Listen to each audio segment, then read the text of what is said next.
This is Opening Fairfield Doors, and I'm your host, Connie Boyer, and today's guest is Bob Glauber, and we're going to open the door into the beach and let Fairfield know what's happening for 2012, what's new and stuff like that. But first, let's go back and tell a little bit of history about the beach and how it became the beach.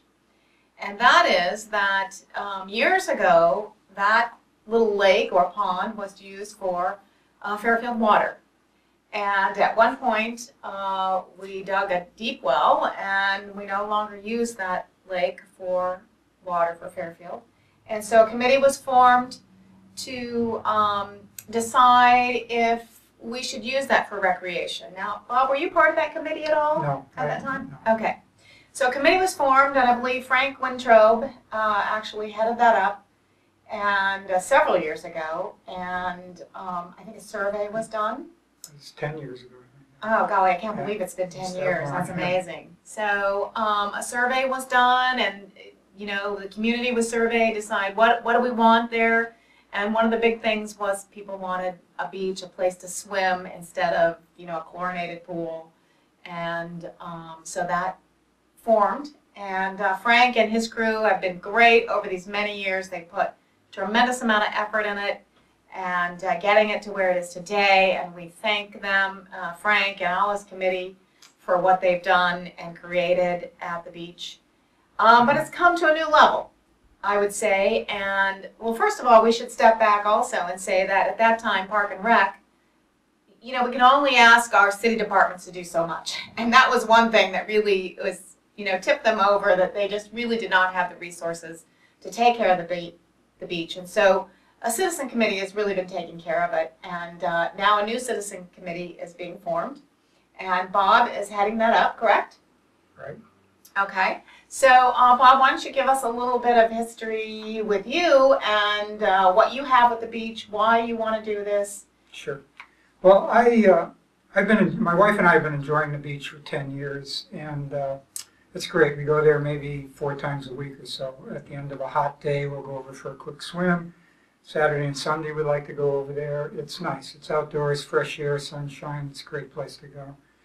I'd been going there for 9 years and had not even realized it was being done by volunteers. That's how much I knew about what Frank and his team was doing behind the scenes.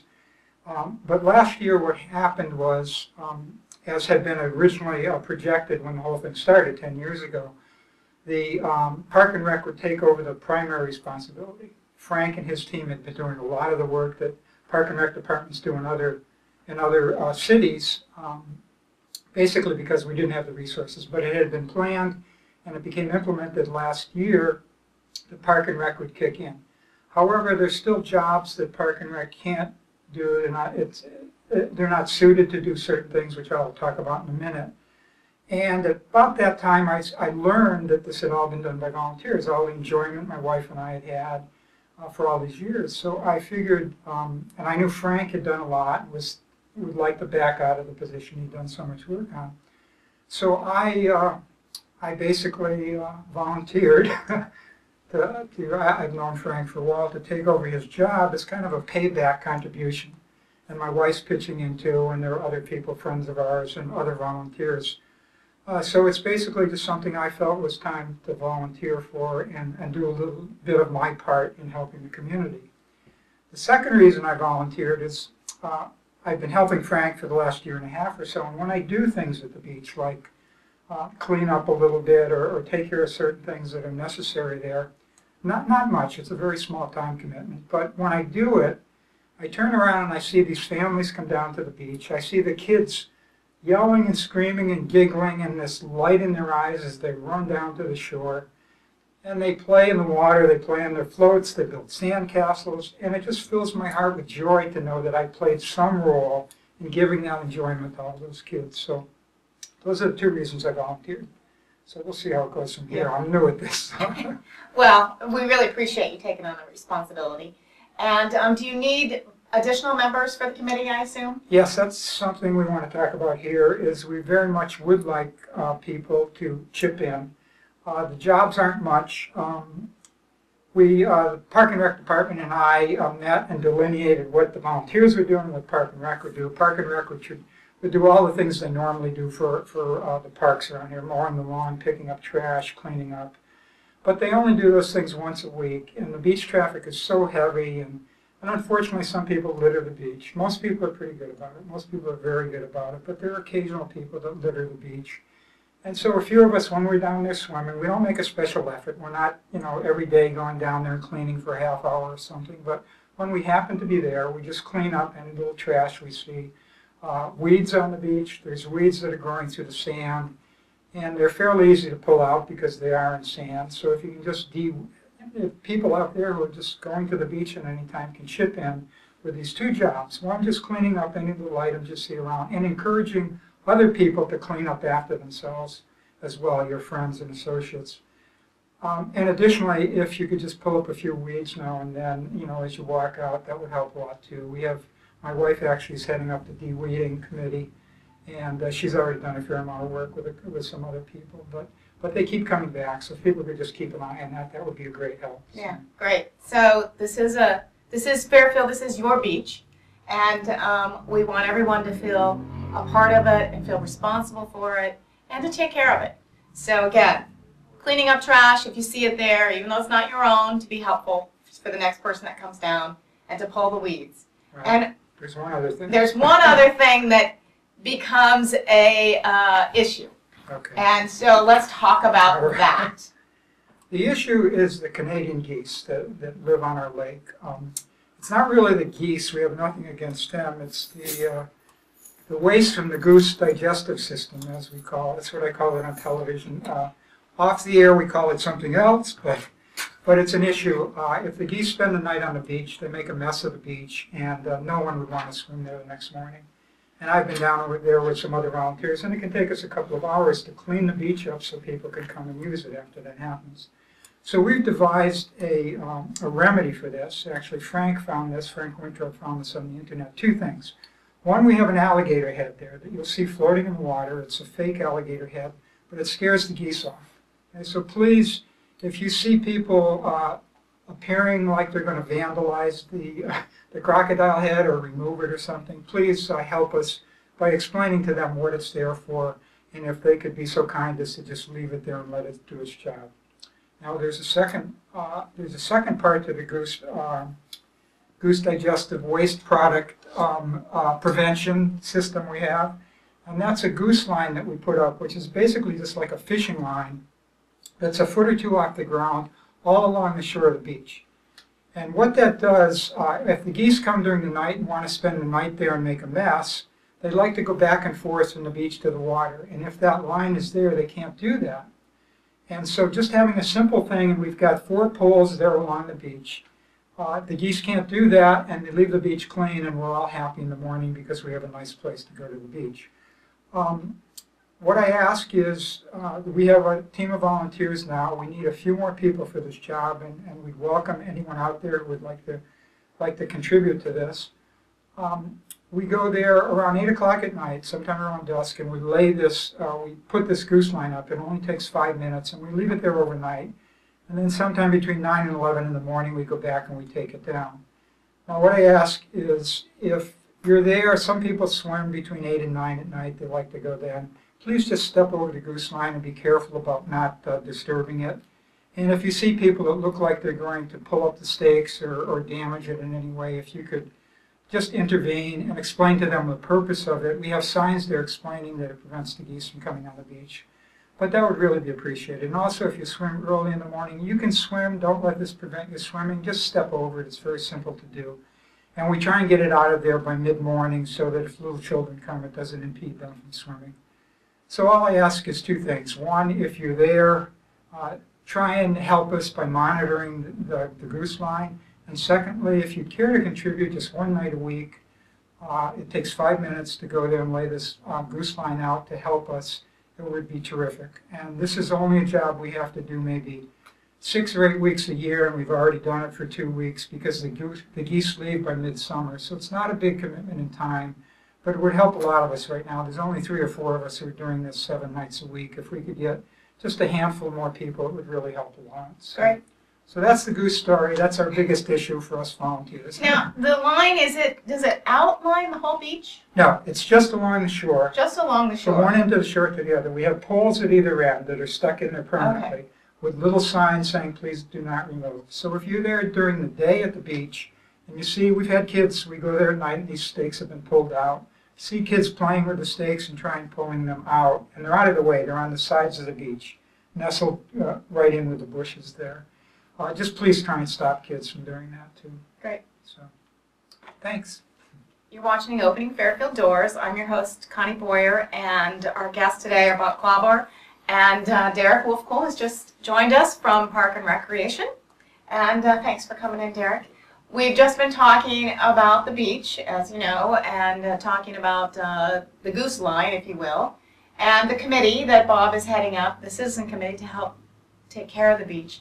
Bob, if people want to help, who should they call? Very simple. Send an email to waterworksbeach@gmail.com. Just waterworksbeach, one word, @gmail.com. I'll get it if you'd like to, and then I can get in touch with you from there.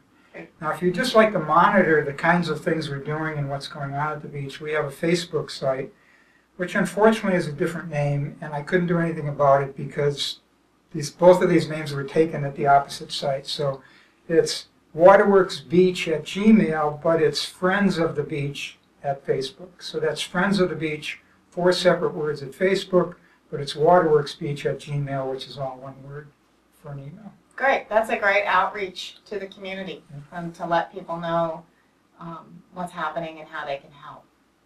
Great. So Derek, do you want to talk a little bit from your side about Park and Rec, what they're doing out at the beach, and so it's just really clear so people understand what Park and Rec is doing, what they're not doing? Yeah, the Park and Rec department, we are currently laying out the sand. Whenever we need to put sand at the beach, we'll call in Daryl Bisgard in the Streets Department to take a load of sand out there, and we'll help spread it.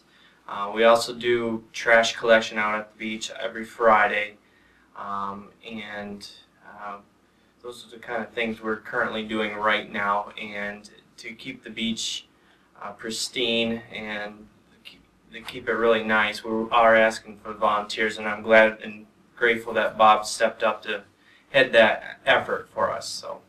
And there are restrooms at the beach as well. That's correct. Public restrooms that people can use? Yes, yep, and we do maintain those, our routines Friday and Mondays to take care of the restrooms. Okay, so twice a week.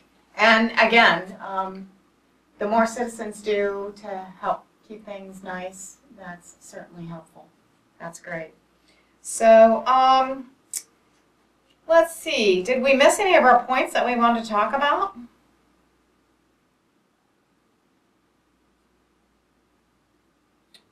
I think I got all mine. You got all yours? Yeah. Okay.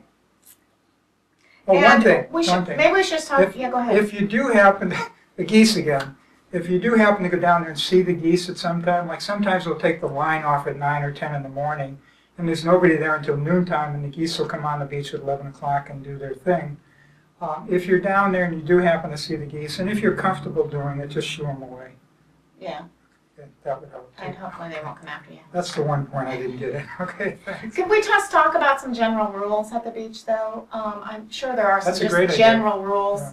that maybe people need to be aware of. Can we discuss those? Sure. I believe some of the rules are that the beach is open sunrise to sunset. No dogs or pets are allowed into the beach area or into the water. Anything? What about there's markers, Yep. right? And to swim outside of that? What we do have is we do have buoys out there as a nice courtesy for families that the children could stay within the buoys, but people are welcome to swim outside the buoys and swim the length of the pond and back. So If they want to. If And they they don't have want to go to. through any test or anything. no, but swim at your own risk. Yes, Yep. swim at your own risk. There are no lifeguards there. Yep. And how deep is it at the furthest where the buoys are? Last I knew it was 15. I believe it was 15 feet in the middle. So. Okay. Okay. So. Just one other thing, no loud music. I mean, we're in a day of iPods and iPhones now, so people can use their earphones, and that's preferred because one person's favorite music is someone else's most hated music. So just to be courteous to other people, keep the music on. That's a good point. Yeah. And it's good, clean family fun. So It's fantastic fun, yeah. you know, I mean, I know I've been out there a couple times, and the language has been a little bit not to be desired somewhat. So just, again, just being mindful of who's around, especially when there's little kids on the beach, and One other point I just thought of, because I saw an incident last summer, there's no alcohol on the beach, no drinking. And the police will come, and I think they have a fine of $100 per bottle or beer can that you have. Okay. It's something, maybe it's $35, but it's an enormous amount of money per beer can or per item. So other than the fact that please just don't drink, if you do, it could cost you. Yeah. That goes for all the parks, no alcohol. Okay, so. okay. No alcohol in any of the city parks. Yeah. Okay, I guess I didn't even know that. Yeah. Okay, so those are good things to know and to let Fairfield know, because people probably sometimes want to go out and have a picnic and, you know, have a 6-pack of beer with them, with their hot dogs or their hamburgers. So it's good to let people know that they can have that. Keep it to the soft drinks, I guess. Okay, so I guess let's just wrap up with the 2 or 3 points that, again, we'd like people to do, and then let's end also, Bob, with your contact information or his contact information. Okay. I think it's just that it's your beach, folks. It's your property. It's your taxes paying for it. It's your place to have fun, just like your living room or your TV room. And please just keep it as in the kind of shape you'd keep your own home in, your own property. And we'd really appreciate that. That'd be great. Great. And go ahead. I agree with everything Bob said. If the community, it's Fairfield, it's your beach. If you can help us do those kind of things that help the Park and Rec Department tremendously. Thank you. And if you want to volunteer with the beach, you can contact Bob at. And the volunteer time is very limited. We're not talking hours here. We're not talking even a half hour. Just 5 minutes, maybe one night a week would be terrific at this point. Waterworksbeach@gmail.com. Waterworks Beach is all one word. And if you just want to follow what's going on with the beach group, and you can also volunteer via this means as well, but on Facebook we're at Friends of the Beach. 4 words all separated by spaces. Friends of the Beach on Facebook.